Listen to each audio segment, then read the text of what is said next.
Bueno, les reitero la bienvenida a todos. Muchas gracias por estar acá. El día de hoy tenemos un expositor de súper lujo. Estamos muy agradecidos. Nos sentimos privilegiados y honrados de tenerlo por acá. Espero que todos puedan sacar el enorme provecho que esto puede ofrecernos. La persona que nos está conversando el día de hoy se llama Pascal Giraud. Él es un experto, realmente es una persona de lujo para este tema, para referirnos a esta temática. Él nos va a hacer un poco un recorrido básico para entender cuáles son los conceptos más importantes que tenemos que tener claros en cualquiera de los abordajes que realicemos en materia de cambio climático. Y por supuesto, pues le agradecemos profundamente estar por acá. Puse una breve biografía por ahí del señor expositor. Cualquier otro dato que ustedes decidan o requieran, con muchísimo gusto se los puedo hacer llegar. Y bueno, pues no, sin más, le dejo la palabra a él mismo para que nos comparta su conocimiento. Muchas gracias por estar acá. Pues muchas gracias, Alejandra, y bueno, gracias a Yanancy y las demás colegas por la invitación. Es un gran gusto compartir con ustedes esta presentación. Voy a tratar de centrarme realmente en algunos aspectos básicos. Les voy a explicar un poco de dónde vengo yo. Yo soy geógrafo de formación. Actualmente tengo el cargo de director de la Escuela de Geografía en la Universidad de Costa Rica y trabajo desde hace más de 25 años en temas de cambio climático y gestión del riesgo. Y más recientemente pues he estado muy involucrado en temas, bueno, de la negociación de cambio climático también en el desarrollo de instrumentos de política pública, sobre todo la política nacional de adaptación y la primera contribución nacional, nacionalmente determinada de Costa Rica en el 2015. En el proceso de negociación también he estado siguiendo el tema de adaptación y pérdidas y daño. Entonces me enfoco más en la parte de adaptación y de los impactos del cambio climático que en la parte de la mitigación. Pero hoy vamos a hablar un poco de todo, de la ciencia del cambio climático, para entender un poco de qué se trata y cuál es el origen de la problemática y cuáles son algunos de los últimos hallazgos. También tengo un par de láminas sobre los hallazgos del sexto informe del IPCC, que es el último informe de la base científica del cambio climático, de la ciencia del cambio climático justamente, que acaba de salir hace un par de semanas. Entonces, para no extenderme más en esta introducción, voy a compartir con ustedes, voy a ver si me responde la computadora, si no. Entonces, ¿qué es el sistema climático? Y vamos un poco como ir desempacando el clima por sus principales componentes. Obviamente el sistema climático para muchas personas se limita a la atmósfera, pues en realidad la atmósfera está en constante interacción con la superficie terrestre y con también la radiación del sol, es decir, toda la energía y los rayos que ingresan a la Tierra desde el espacio, ¿verdad? Somos un satélite del Sol en el sistema solar y obviamente dependemos también mucho de la interacción con el Sol. Pero en el sistema cerrado del planeta Tierra tenemos varios componentes que sí interactúan con la atmósfera y por ende son partes, digamos, del sistema climático, que son en primer lugar el océano, porque somos prácticamente 70% agua en el planeta Tierra, las superficies de agua congelada, que son las capas de hielo y los casquetes polares, que también juegan un rol fundamental en el clima. La atmósfera en general, que tiene que ver con esa gran máquina que permite redistribuir la energía solar en diferentes partes del mundo y que es básicamente es una máquina de vapor, digo yo, donde circula pues esa energía de diferentes formas y donde interactúa con el océano y la superficie terrestre y la biosfera que es básicamente todas las formas de vida, incluyendo pues las sociedades humanas. Todos esos sistemas interactúan y tienen diferentes pesos, obviamente más y más. Desde la biosfera, la civilización industrial humana pues ha estado incidiendo cada vez más en el clima y que las interacciones entre la sociedad, las sociedades humanas y su entorno y en particular con el sistema climático está aumentando cada vez más. Y eso es lo que vamos a estudiar hoy. Entonces, como pueden ver aquí en esta lámina, las interacciones son a menudo complejas, tienen que ver no solamente con influjos de energía y ciclos, lo que llamamos los ciclos biogeoquímicos que tienen que ver con ese intercambio de elementos, tanto de irradiación solar, pero también mucho de la dinámica de la superficie de la Tierra que tiene que ver con el transporte de materiales, de aerosoles, y ese intercambio complejo de gases que se da entre la superficie terrestre y la atmósfera, ¿verdad? Donde siempre ha habido pues alto contenido de hidrógeno y dióxido de carbono en la atmósfera.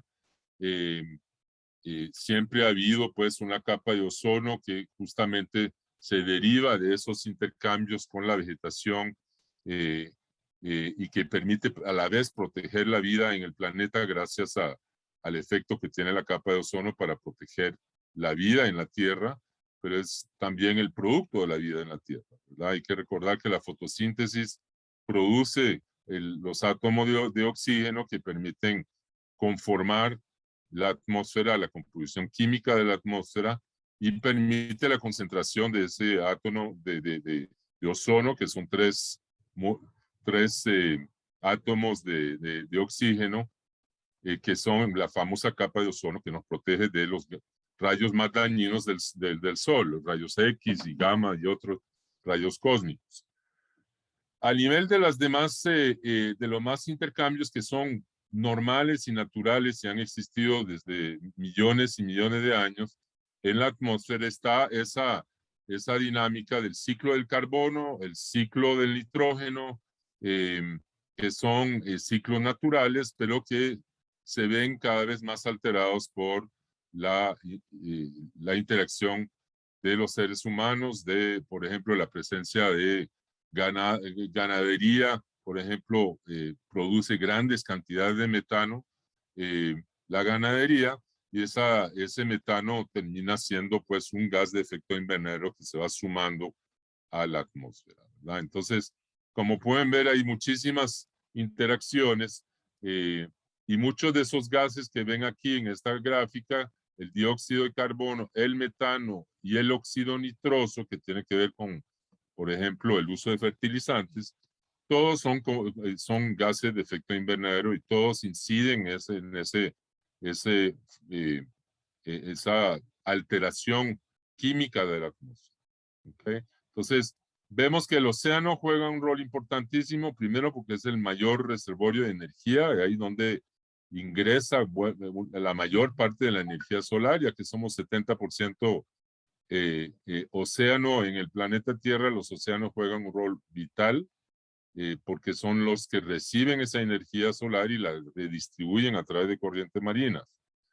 Los bosques también tienen una función muy importante porque son sumideros de carbono, porque a través de la fotosíntesis se fija ese carbono que está en la atmósfera y se transforma en estructuras de carbono, como es la madera, ¿verdad? Y permite pues reciclar ese carbono atmosférico a través de estructuras vivas como son los bosques y los árboles, ¿verdad? Y obviamente tienen un rol muy importante como sumidero de los gases de efecto invernadero, las extensiones de bosques y las plantaciones forestales también.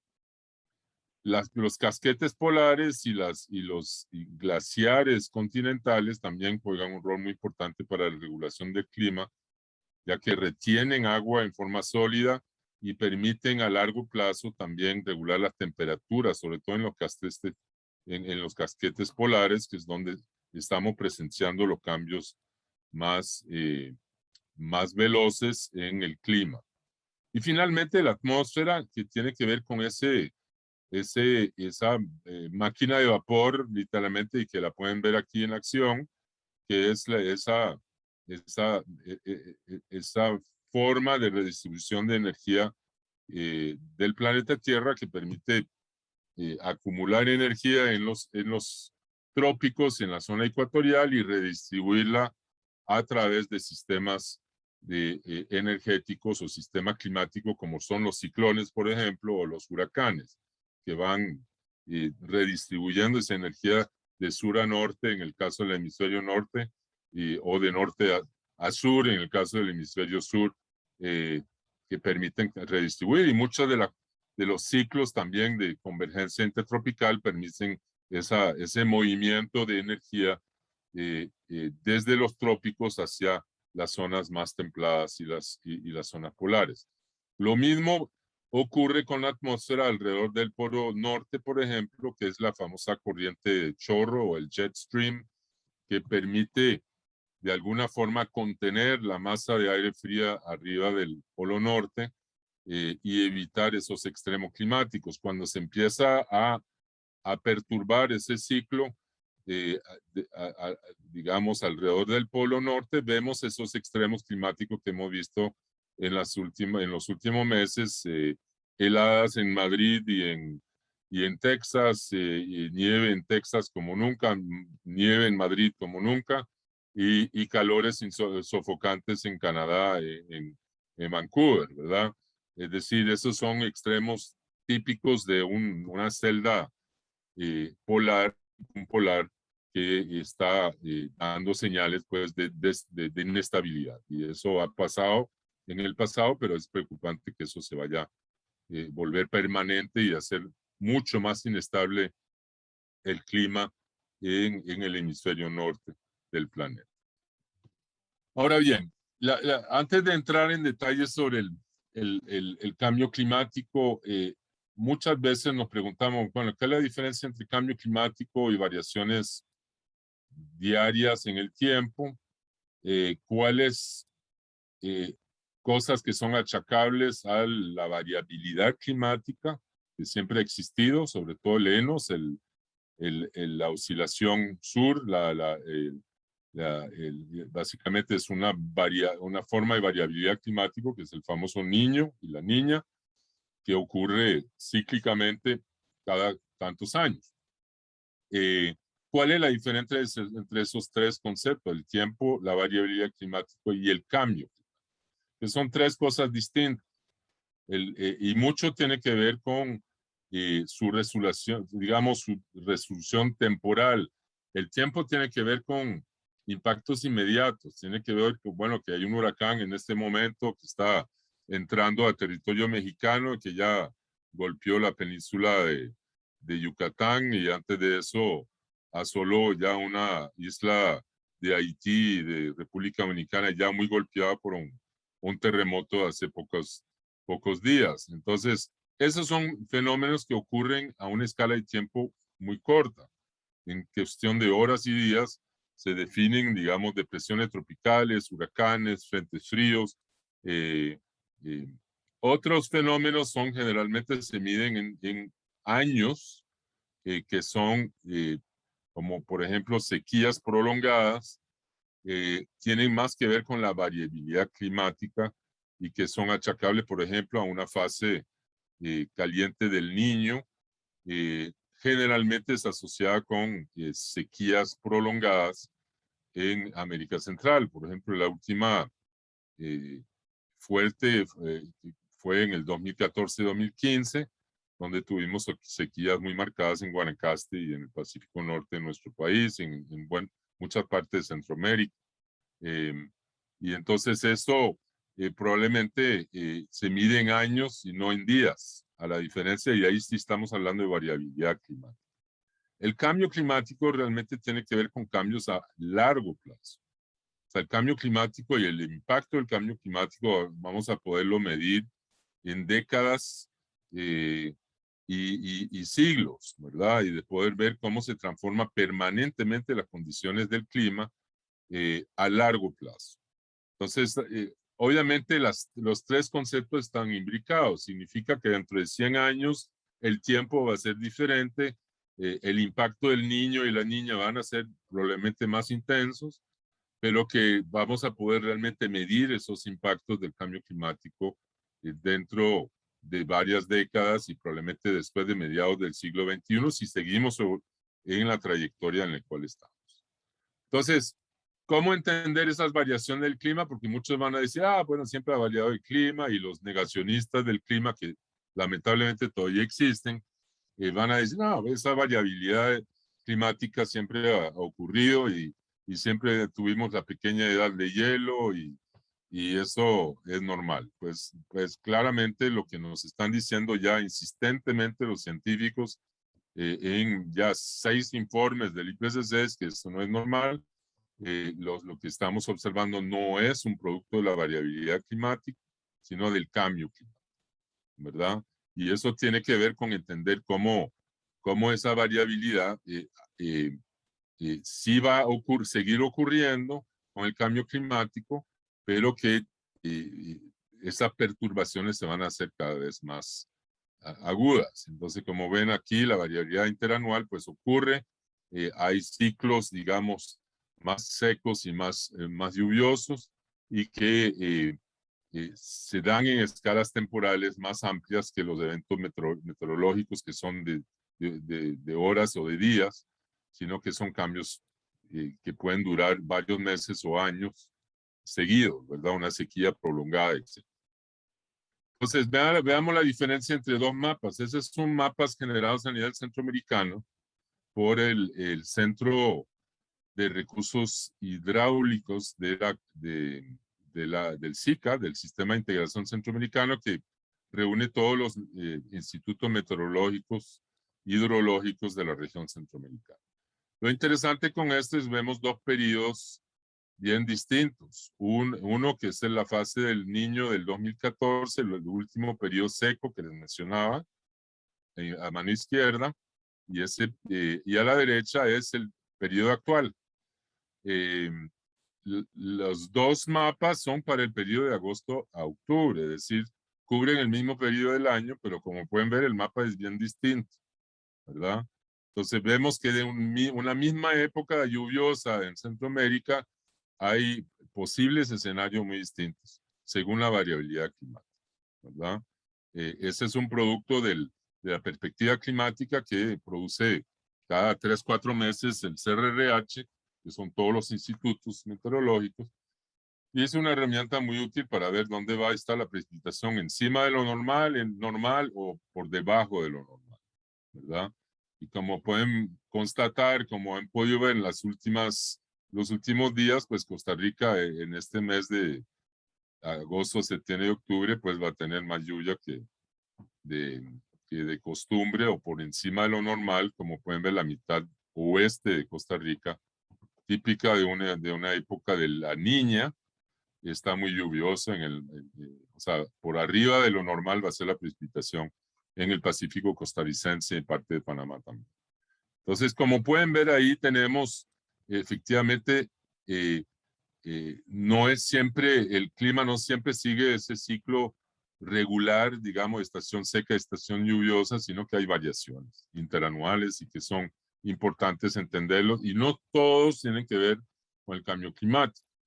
Pueden ser, han ocurrido siempre, pero sí probablemente se van a acentuar con el cambio climático, y por ejemplo esas sequías que vemos en el mapa de la izquierda en el Pacífico centroamericano, inclusive partes de Belice en el Caribe centroamericano en el 2014, pues se podrían volver a dar, y probablemente en forma más intensa con el cambio climático. Entonces, cuando hablamos de cambio climático es importante recordar que estamos hablando de una variación del estado del clima atribuido directamente o indirectamente a la actividad humana. Eso es muy importante. Es decir, no estamos hablando de un cambio natural, sino un cambio que deriva directamente de ese forzamiento del clima que es el calentamiento global, que es producto de las emisiones de gases de efecto invernadero, que altera la composición química de la atmósfera global, cambia la distribución del calor, porque lo que hace básicamente esos gases de efecto invernadero es retener calor, y se suma, digamos, a la variabilidad natural del clima observada durante el periodo de tiempo comparable. Entonces, como les acaba de decir, esa variabilidad de un niño o una niña que acabamos de ver en esos mapas de la América Central, pues se va a ir acentuando con el cambio climático y probablemente intensificando. Entonces hay que prepararse para más olas de calor, más sequías y probablemente huracanes donde se concentre la lluvia en menos tiempo, pero como vimos en Turrialba hace pocas semanas, pues obviamente si llueve 400 milímetros en pocas horas, pues hace estragos, obviamente, más en una ciudad de montaña como Turrialba. Entonces, ese fenómeno, y para volver al tema de esos mecanismos naturales del planeta, de la atmósfera, que tiene esa función de redistribución de energía, es ese mismo mecanismo que nos permite tener un clima templado en la Tierra y ha permitido a lo largo de millones de años la evolución de la vida. Es ese mismísimo mecanismo que nos está ahora causando problemas, porque al acumular calor más allá de lo normal, pues se da el famoso efecto invernadero, que es ese aumento, digamos, o sea, ingresa la energía solar al sistema de la atmósfera, una parte de ella es reflejada, pero mucha de ella retenida por esas moléculas de gases de efecto invernadero, de dióxido de carbono, metano o óxido nitroso, entre otros gases de efecto invernadero. Entonces, si uno ve, ese es del informe anterior del IPCC, el quinto informe que data del 2014, y podemos ver que desde el inicio de la revolución industrial, es decir, más o menos mediados del siglo XIX, 1850, se han ido midiendo en forma sistemáticamente, o sea, en forma sistemática el cambio en temperaturas a nivel global y también se ha estado midiendo las concentraciones de gases de efecto invernadero. Entonces ven en esas gráficas cómo ha ido aumentando tanto la temperatura promedio de la superficie terrestre y de los océanos,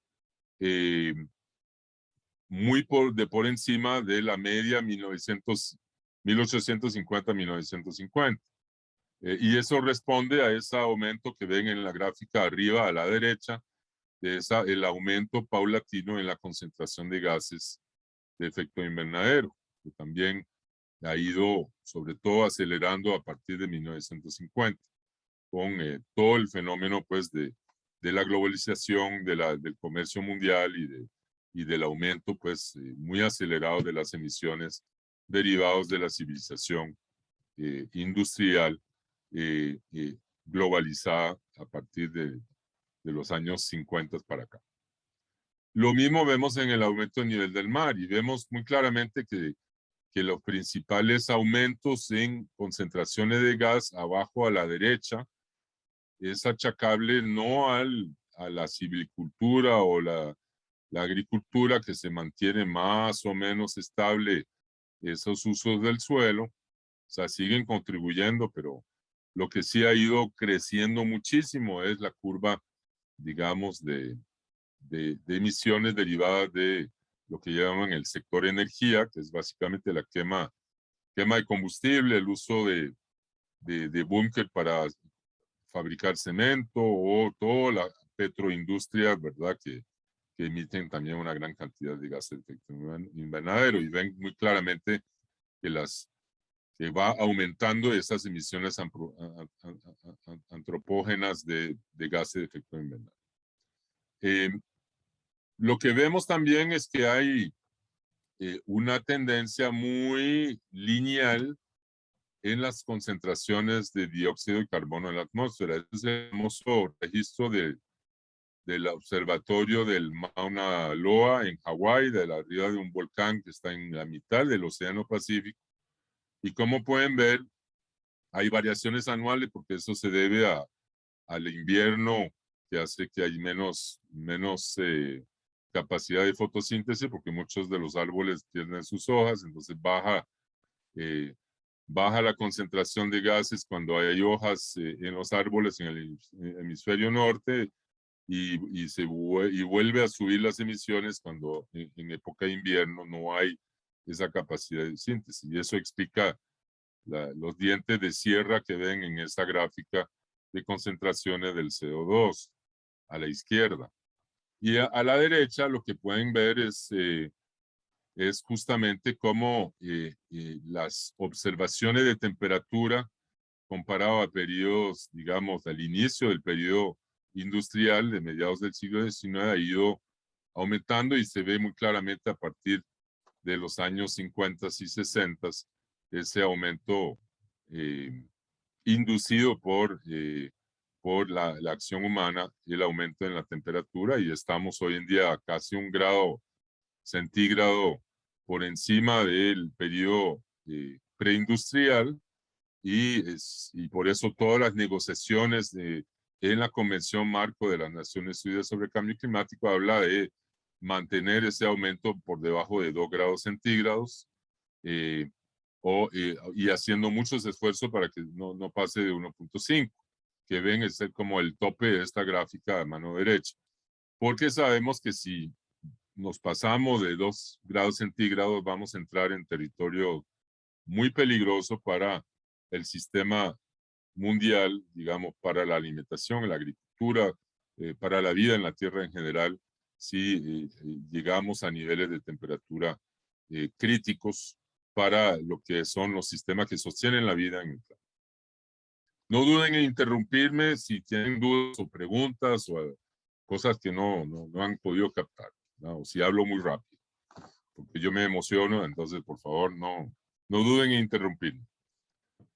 Entonces, este es sacado del 6º informe del IPCC, que son también, eso acaba de salir, y ahí vemos muy claramente esa comparación entre ya periodos todavía más antiguos. Ya la gráfica de la izquierda va 2000 años para atrás, y lo que hacen es reconstruir el clima, el paleoclima, en base a registros de hielo, sobre todo en Groenlandia o en el Polo Norte, y pues que permiten pues reconstruir periodos, digamos, históricos de 2000 años para atrás, y vemos que lo que estamos observando desde 1850 al 2020, pues obviamente es sin precedente en los últimos 2000 años, ¿verdad? Claro, a escala geológica les pueden decir que hubo una edad de hielo hace 65.000 años con la llegada del impacto de los meteoros cuando desaparecieron los dinosaurios, y que también hubo una edad de hielo provocada sobre todo por un impacto de un meteoro al planeta, pero por emisiones como las que estamos midiendo y constatando, es la primera vez que observamos esos picos de aumento de temperatura. Y como pueden ver aquí a la derecha, la gráfica simula cómo sería ese aumento si fuera solamente emisiones naturales por incendios forestales naturales o por erupciones volcánicas que también emiten gases de efecto invernadero.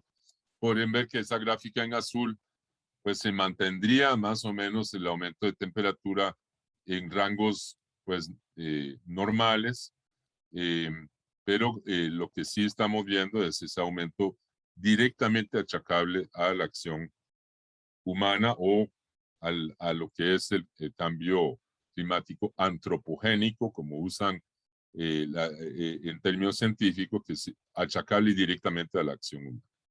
Entonces, este es un mapa del planeta en el 2019, y como pueden ver, ya para entonces era el segundo año más cálido desde que llevamos registros, y los últimos 10 años han estado prácticamente los 8 años más calientes desde que llevamos registro. Entonces, para quienes todavía dudaban de que, bueno, que tal vez este verano fue particularmente caliente, pero el siguiente no, aquí ven ese mapa donde ven los parches rojos son hasta 9 grados por encima, 9 grados Fahrenheit, ¿verdad? Por encima de la media para este lugar. Entonces, como pueden ver, muchos de esos parches rojos ocurren en zonas del hemisferio norte, cerca del polo, y donde estamos observando algunos de los cambios más dramáticos de temperatura. Otra preocupación es que expresa el sexto informe es sobre la calidad de los datos climáticos. De eso sí me quiero detener un poco y ya aprovechando aquí que son ustedes periodistas para un poco señalarles, esta es una gráfica que resume las regiones climáticas del IPCC. Entonces pueden ver WNA aquí a la izquierda arriba es Western North America. North Central America es básicamente México y América Central, donde tenemos la flechita, que es el SCA, está clasificado en una región donde hay datos limitados y no hay literatura para poder determinar los cambios en eventos de precipitación extrema. Es muy preocupante porque sí hay datos de temperatura y en eso sí los institutos meteorológicos han tenido la capacidad de por lo menos medir temperatura, pero muchos institutos meteorológicos no tienen el grado de cobertura territorial que permitan, por ejemplo, tener una medición de eventos extremos, como por ejemplo lo que acaba de pasar en Turrialba, pues por dicha está el CATI en Turrialba y teníamos una estación hidrometeorológica en Turrialba y que están varias estaciones, digamos, centrales hidroeléctricas en la cuenca del Reventazón y por eso teníamos ya una red de observación del clima que permitió medir en tiempo real esa precipitación extrema. Pero hay muchas otras partes del país que no lo tienen. Por ejemplo, la cuenca del Zigzaola, donde también hubieron serias inundaciones en ese mismo temporal en frontera con Panamá, pues no tiene prácticamente una sola estación hidrometeorológica. Entonces, y tenemos una cobertura de estaciones hidrometeorológicas que es menor que hace 50 años atrás. Parece mentira. O sea, en eso de la observación del clima vamos para atrás como el cangrejo, ¿no? O sea que teníamos más estaciones hidrometeorológicas hace 50 años cuando era al servicio de la agricultura y de la generación eléctrica y el ICE tenía apenas 15, 20 años de fundada y obviamente tenía, digamos, una red mucho más densa de estaciones. No es el caso y esa es una situación muy crítica. Creo que en nuestro país tenemos que dejar la discusión de austeridad fiscal y financiera y presupuestaria. Cuando se trata del clima necesitamos tener presupuesto para medir el clima en nuestro país a largo plazo. Y ojalá con una red suficientemente densa para que esto no salga así como lo vemos en este informe del IPCC, que aquí no hay datos para poder observar eventos extremos de lluvia, que es probablemente lo que más nos va a impactar con el cambio climático y que tenemos que prepararnos para enfrentar. Otra herramienta que usamos para caracterizar el cambio climático tiene que ver con el uso de escenarios. Ahora, el escenario no es una predicción del clima, no es un pronóstico del clima como uno diría con lo que sale, digamos, todas las noches en el noticiero, alguien del IMN que nos habla del pronóstico del clima para ese día o el siguiente día. Un escenario climático es una descripción probable y simplificada del clima futuro. Y se basa en una serie de supuestos, ¿verdad? Entonces, lo que usan generalmente los analistas del clima futuro es que generan esos escenarios que son básicamente posibles rutas de emisiones ¿verdad? Regionalizadas que parten de supuestos diversos. Por ejemplo, el escenario más optimista, que es el azul que ven abajo, el RCP 2.6, dice que la temperatura va a aumentar entre 0.9 y 2.3 grados centígrados en promedio de aquí al 2100.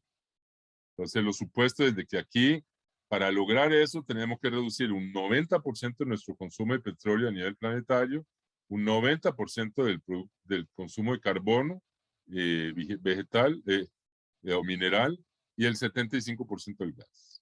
Ponerle precio global al CO2 y tener tecnologías limpias, accesibles para todos los países del mundo, incluyendo las economías emergentes como la India o Brasil o Sudáfrica, ¿verdad? Al otro extremo del abanico este es el peor escenario de lo que llamamos business as usual, ¿verdad? Eso es el mundo al que quería llegar el señor Trump, ¿verdad? Que siguiera incólume la industria de petróleo, de gas y de carbón mineral y que siguiéramos alegremente emitiendo hasta fin del siglo XXI. Y eso nos lleva pues a un escenario sumamente peligroso de un aumento de temperatura entre 3.2 y 5.4 grados centígrados en promedio, que hace prácticamente inhabitable grandes secciones de la superficie terrestre y obviamente constituye un escenario y obviamente tenemos que evitar a toda costa para, si queremos garantizar a futuras generaciones un mundo habitable.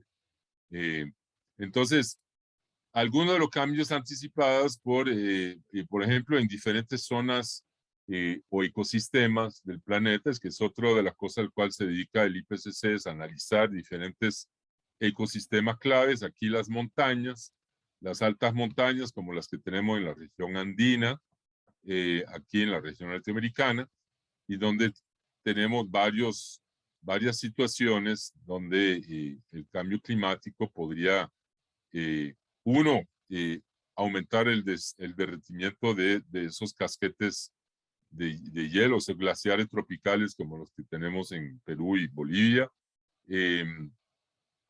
Eso, al retirarse esos glaciares, genera también lagunas muy inestables en la región andina, que son altamente volátiles. Es decir, al retirarse una lengua de un glaciar, quedan unas morenas, que es básicamente unos bloques y unos cantos rodados muy inestables, con una laguna cada vez más grande a 3.000-4.000 metros o más de altura, o a 5.000 metros de altura, y eso obviamente al romperse esos diques de morenas, pues genera estragos, y ya ha pasado en Huaraz, en Perú, y en otros pueblos altoandinos, en el Himalaya también, en las altas montañas. Entonces, probablemente lo que predice el clima futuro es que va a haber menos nieve, nieve más húmeda, más inestable, más avalanchas, más lluvia en vez de nieve en las partes altas, que generan más inundaciones, aguas abajo. Y el problema es que a término, al desaparecer los glaciares, muchas comunidades rurales y sobre todo grandes ciudades de altura, como La Paz, Bolivia, a 4.000 metros de altura, o Cusco o Huancayo en Perú, que dependen directamente del agua que viene de los glaciares, se van a quedar sin agua. Entonces esa es otra preocupación muy seria con el cambio climático. Más abajo, de un extremo a otro, de alta montaña, vamos a ir a los océanos, ¿verdad? Entonces, también en algunas partes el aumento del calor y sobre todo el aumento del dióxido de carbono disuelto en el mar, porque al precipitarse el dióxido de carbono en el mar, tiende a acidificar el océano, y eso baja la productividad primaria que llamamos, es decir, la producción de peces y plancton y toda la cadena trófica de los océanos, y eso genera una baja en el potencial de capturas, medido, digamos, obviamente en pesca, en algunos de los mares más productivos, o sea, del océano cerca de Antártida, digamos, al sur de Sudamérica, por ejemplo, es una de las zonas pesqueras más productivas del mundo, y está entre los que van a más sufrir por el cambio climático. Entonces vemos que los océanos, que son también la base de esa máquina de distribuir energía, también van a sufrir cambios muy severos en las próximas décadas.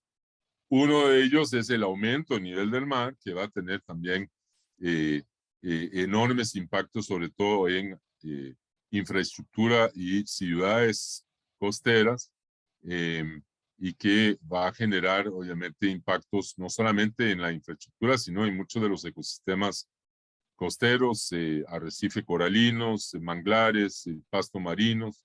Es decir, hay también muchos países que tienen amplísimas zonas agrícolas en zonas costeras como Vietnam y China, que van a verse también afectados por salinización. Al meterse al mar, se salinizan los acuíferos, se salinizan las zonas cultivadas y obviamente baja muchísimo los rendimientos agropecuarios, sin hablar de las inundaciones de ciudades costeras, como lo estamos viendo, por ejemplo, en Miami, y que podamos, bueno, podemos predecir que muchas ciudades grandes costeras, incluyendo la ciudad de Punta Arenas aquí en nuestro país, van a verse en apuros en la segunda mitad del siglo XXI por el aumento del nivel del mar, que se calcula que podría llegar a subir mucho más, y lo vamos a ver más adelante, ¿no?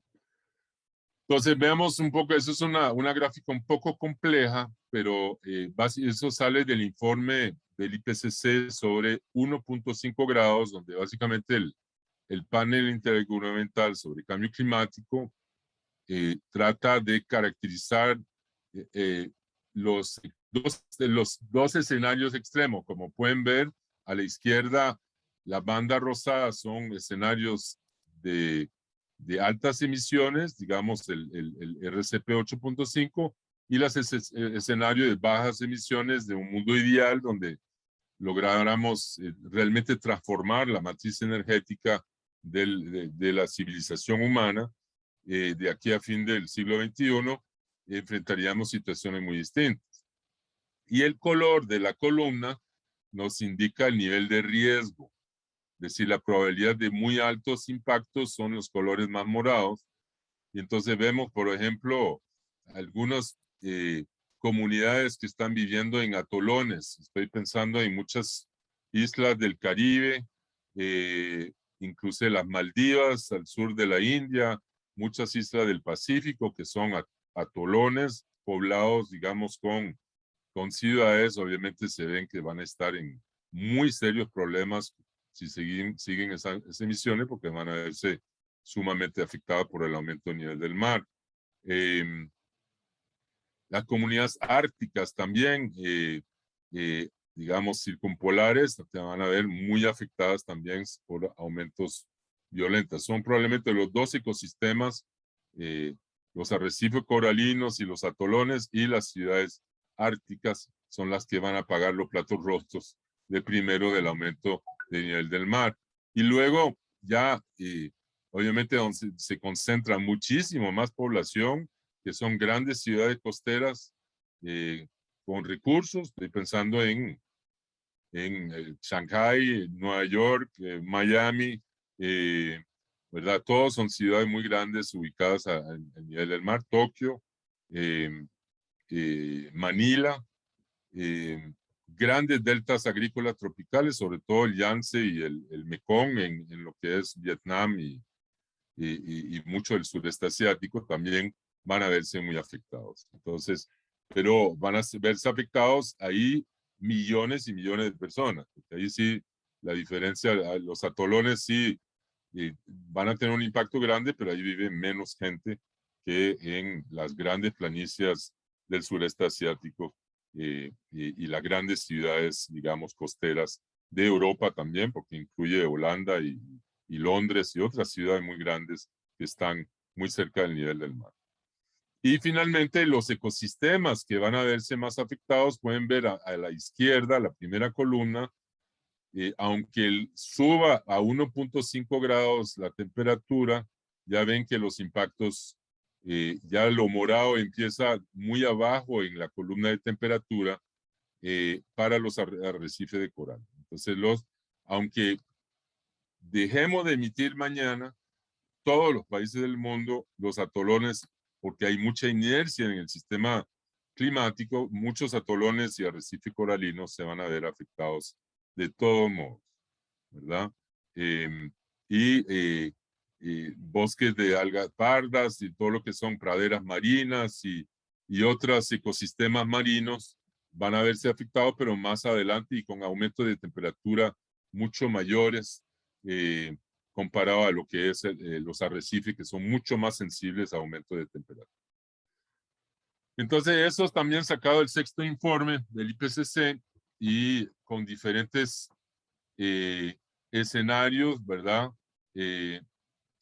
Ahí se plantea, por ejemplo, cambios en el pH del mar, aumento de nivel del mar.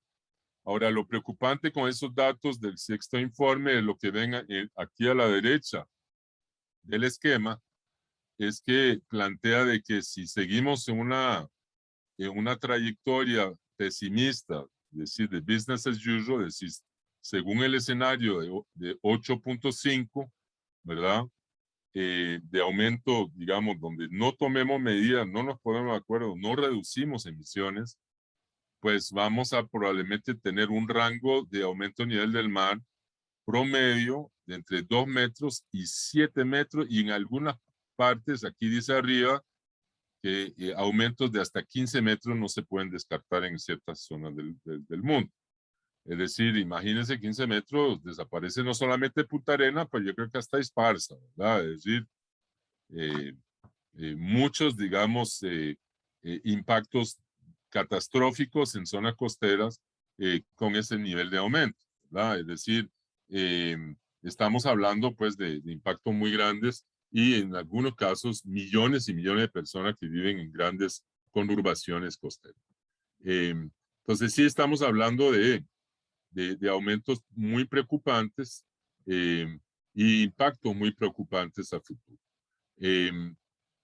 Desde luego se puede promover la adaptación, se puede atender y reducir la presión sobre la tierra. Obviamente hay muchas cosas que se pueden hacer en la agricultura para producir más alimentos con menos agua, masificar el uso de riego por goteo, una gestión integrada del agua. Aquí a la izquierda tienen todas las cosas que deberíamos hacer para poder adaptarnos y reducir nuestra huella de emisiones, pero sobre todo adaptarnos a un clima más cálido y donde va a haber probablemente mayores sequías y una menor distribución de disponibilidad de agua para agricultura, para consumo humano, para usos industriales, ¿verdad? Entonces ahí ven, no voy a detenerme mucho, pero lo ven en la parte agrícola, en el manejo de bosques, manejo de suelos, manejo de incendios, toda la parte de gestión de riesgos, que también son muy importantes y que tienen un efecto aquí clasificado por positivo.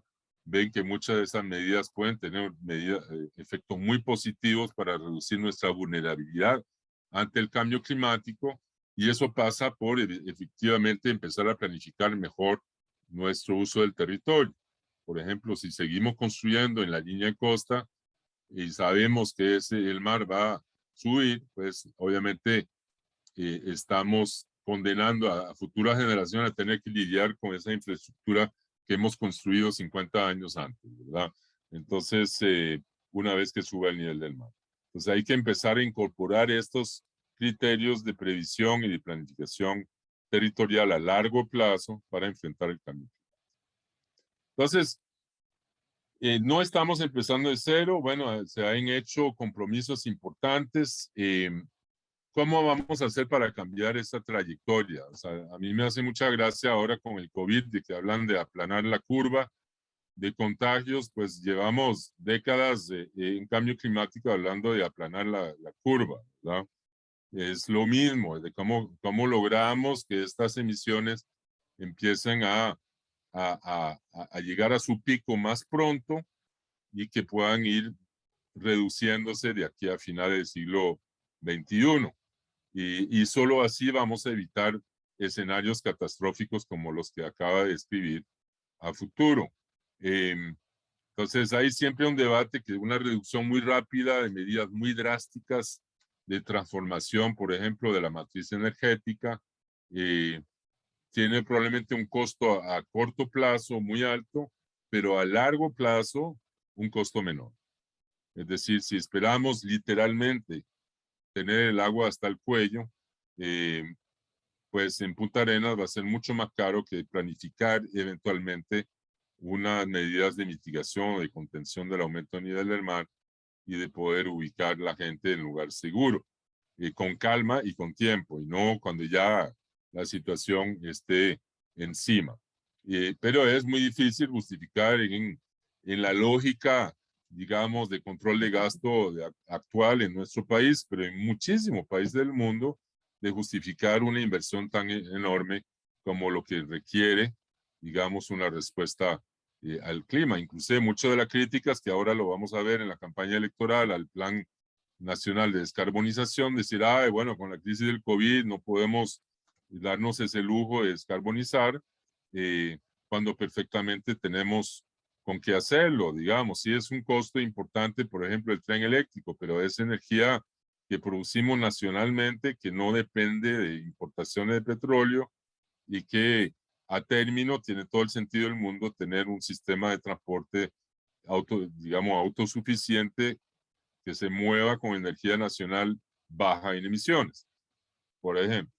Entonces, hay muchos argumentos a favor de acciones climáticas tempranas, pero sabemos que en muchos países, y más ahora con la crisis sistémica por el COVID, pues vamos a tener cada vez una situación más complicada para convencer a los y las políticas de invertir, digamos, de acordar, invertir en observación sistemática del clima, en el sistema de transporte público bajos en emisiones, electrificación del transporte y reducción masiva del uso de hidrocarburos en nuestro país y en el resto del mundo, ¿verdad?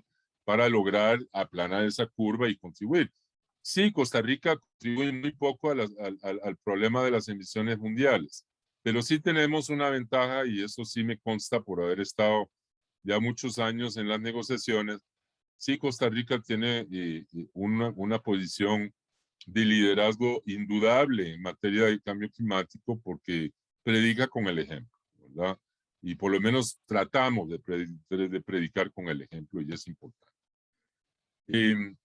Entonces, parte de las preocupaciones no es para inculcar el miedo, es decir, bueno, si no actuamos pronto y si no tenemos políticas de cambio climático ambiciosas, vamos a enfrentar situaciones muy rápidamente, que aquí en el informe del 1.5 grado del IPCC hablan de motivos de preocupación, ¿verdad? No es para sembrar el pánico, pero sí es para empezar a preocuparnos porque ahí nuevamente usa el mismo esquema, digamos, de riesgo, análisis de riesgo, y dice, bueno, que hay algunos sistemas que ya en 1.5 a 2 grados van a verse en sistema, en problemas, o episodios meteorológicos extremos como los que acaba de vivir Canadá, en la costa oeste de Canadá, también vamos a tener a partir de 1.5 y 2 grados, pueden ver,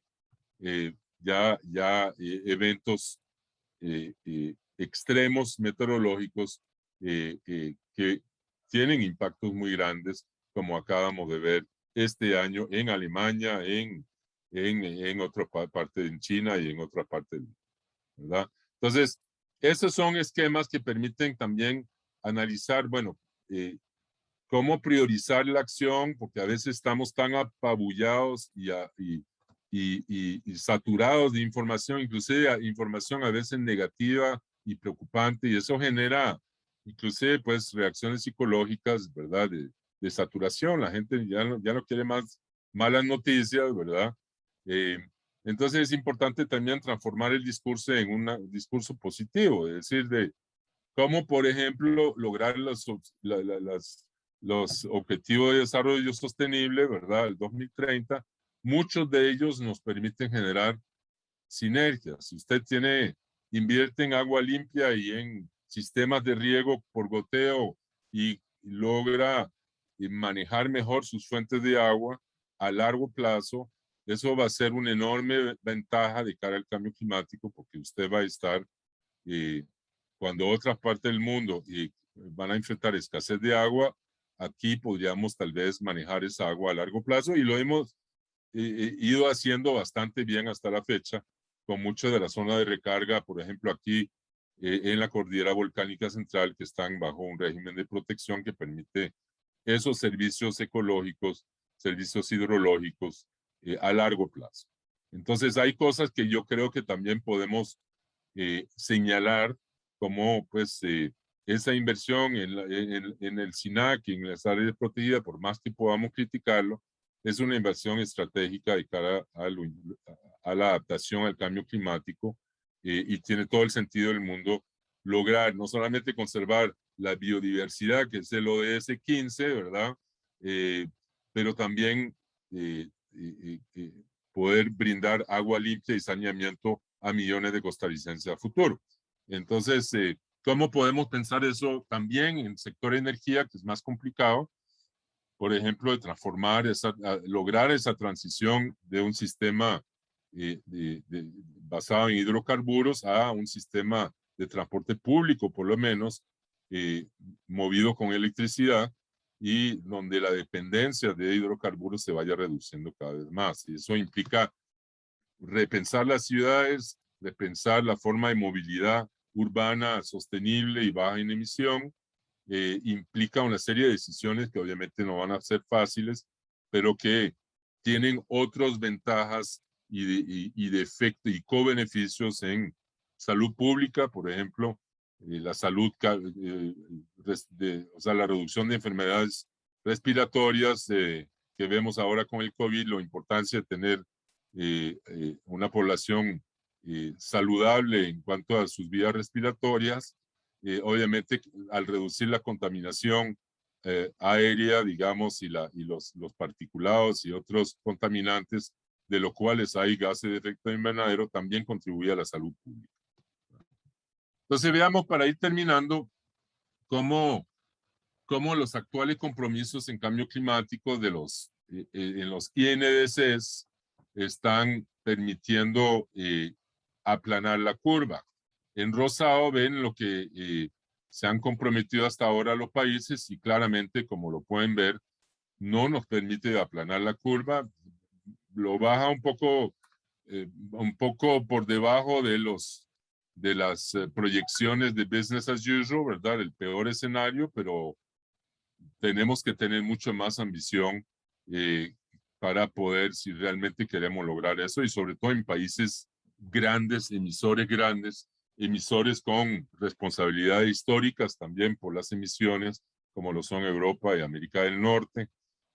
Tienen responsabilidades mayores, comunes pero diferenciadas, que es el léxico que se usa en las negociaciones, pero que obviamente requieren ellos también tener el liderazgo, no solamente un pequeño país como Costa Rica, en reducir sus emisiones, porque obviamente son las que mueven aguja a nivel del planeta, y que solo así lo vamos a lograr. Bueno, para ir terminando y darles a ustedes chance también de reaccionar y de hacerme preguntas, es importante recordar que la ciencia y el IPCC, este panel intergubernamental sobre cambio climático, existe desde antes de la Convención Marco de las Naciones Unidas sobre el Cambio Climático. Es decir, fueron los científicos los que llamaron la atención a los políticos. No hay que olvidar eso, porque es importante. Es decir, fue a raíz de una recomendación del IPCC de que se creó la convención, y se creó justamente todo un proceso que lleva ya más de 20 años generando pues una gobernanza climática internacional,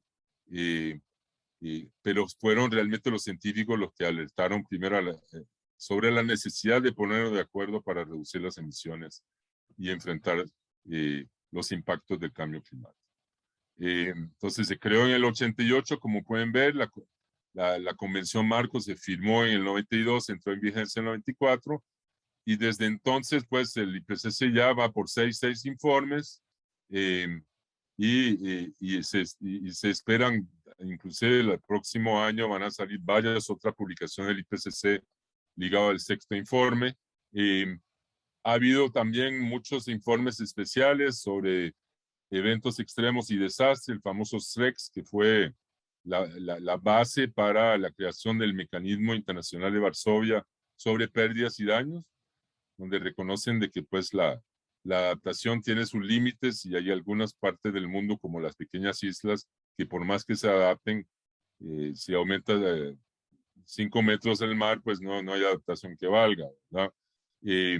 Y el rol de ecosistemas terrestres, el rol de los océanos, de la criosfera, todos esos informes que están saliendo están informando de alguna forma el proceso de negociación y deberían informar a las políticas públicas a escala nacional en todos los países del mundo, ¿verdad? Pero a pesar de un volumen creciente de evidencias científicas sobre los efectos actuales y futuros del cambio climático, hay una brecha muy clara entre lo que deberíamos hacer y lo que realmente se comprometen los países en hacer. Entonces, ese pulso está en marcha en este momento entre la Unión Europea, ahora Estados Unidos con la administración Biden, que están tratando de ver cómo aumentan la ambición, y obviamente China y otros países grandes, también con probablemente la excepción, yo diría, de Brasil, que sigue con una ruta negacionista, lamentablemente, desde su actual gobierno, pero que en general logramos en el 2015 un acuerdo muy importante, que fue el Acuerdo de París.